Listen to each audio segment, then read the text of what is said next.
Mary Catherine Ham, Brian Wilson, Brian Neiman, today's newsmakers, and you, the Morning Majority. 105.9 FM. AM 630. WMAL.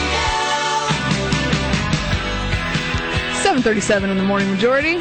We have Stuart Varney on the phone of Fox Business Network. Good morning, Stuart. Good morning, Mary Catherine. How are you doing? Not well. Uh-oh. Why are you doing well? My Blackberry doesn't work. Oh, you're one of the ones, huh? Mine's been fine. Tell me about this outage. Oh, it's terrible. Blackberry has, 70 million users worldwide. There's been a widespread outage now. I think it's getting on for 2 days, and it's not over. The company says it's found the flaw, but there's a backlog of messages, so you're still not getting proper service. Mm-hmm. Now, look, I'm not a natural-born technology kind of guy. I don't gravitate naturally to computing. But when it goes down, I really realize how much I need it. And frankly, I think this poses a huge problem for the future, indeed the survival of BlackBerry. That's called Research in Motion. That's the company behind the BlackBerry.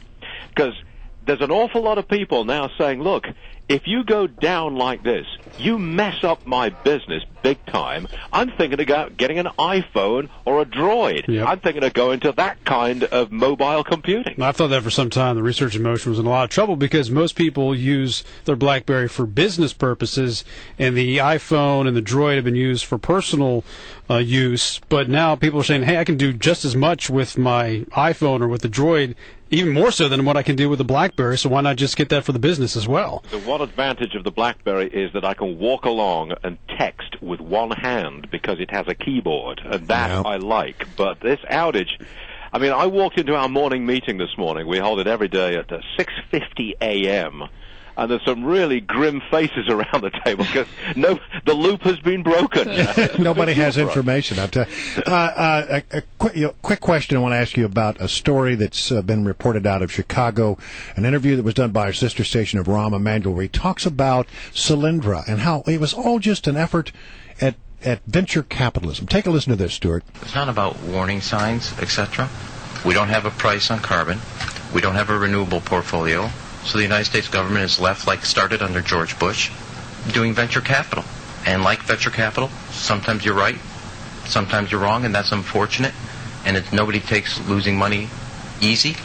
But if you looked also at investment, there was $50 billion invested in General Motors and Chrysler, and that turned out to be a right investment. So what he's saying there basically is, okay, we made some good guesses, we made some bad guesses. I think the question I have, Stuart, should the federal government be in the job of funding venture capitalist projects with our tax dollars? Flat out, no. The federal government is a lousy venture capitalist. It is always politicized investing, and very frequently goes wrong. What Rahm Emanuel is trying to do there is he's coming up with Bush is to blame. Bush started it. Use that magic word and all is forgiven. Well, not so. This green jobs program, the subsidy program, was vastly expanded by the president, and green jobs were made almost the centerpiece of his move to get the economy to be dynamic again. Well, it really hasn't worked out. It really is a bust. Let me give you just a quick look at the green jobs training program. $500 million, okay? They trained 80,000 people, of whom 8,000 actually got a green job, of whom 1,000 had that job 6 months later. Cost $153,000 per job that had lasted 6 months. How do they define what is a green job? Well, if you look at the fine print, it turns out that if you're a professor teaching ecology, you're a green job guy. If you're a lobbyist pushing for a green job subsidy, you have a green job. Yes, it's true, Mary Catherine. You have a green job. If you're a bus driver who goes from a bus on gasoline to a hybrid bus, you have a green job. And the Obama administration created that green job. This is nonsense. If you have a BlackBerry, then you are saving the trees. You have a green job. If I'm a newscaster and I do a story about green jobs, am I a green kind of guy all of a sudden? Yeah, right. It's pretty awesome to be able to spend giant amounts of money on your friends without any risk because it's not your money. You put it Super so cool. well. So well. Yes, sir. I wanted to ask, too, about these free trade agreements that I believe passed the Senate last night, Wednesday, correct? Yes, that is correct. After a 5-year delay, actually, and the delay, a lot of the media is saying, is because of partisan wrangling. Well, that's true up to a point. It's the unions that did not want these free trade agreements, Right. in particular with Colombia. But they passed last night. South Korea, Colombia, Panama.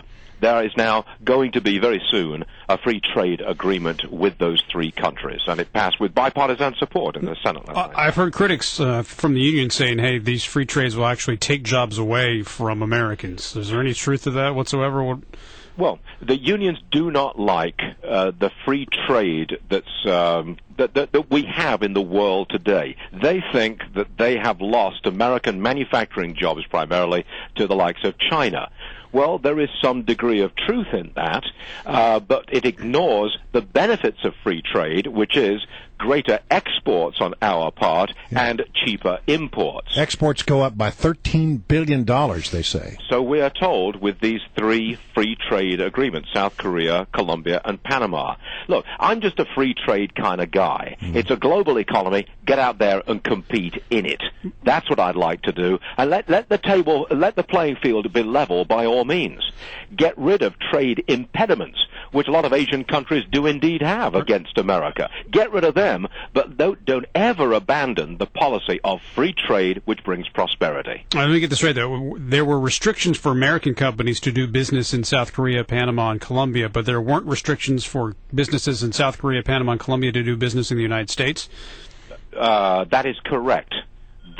These trade agreements reduce that to some degree, or make trade disputes applicable to some form of court, some judicial system that makes sure we have a level playing field. It moves towards a level playing field. That's what it does. Okay. Well, Stuart, I'm really sorry about your BlackBerry problem. What you need to do is order up one of them iPhone 4S's like I did, because it'll talk to you, it'll cook you breakfast, it'll pick up your cleaning. I It's understand, amazing. Stuart. I like to type emails while Brian's talking to me. Well, Brian is just And I so can do far- that without looking at my keyboard. Brian is just so far ahead of us, so far above us all, isn't he? All right. Thanks, Stuart. Good to have you. Good luck.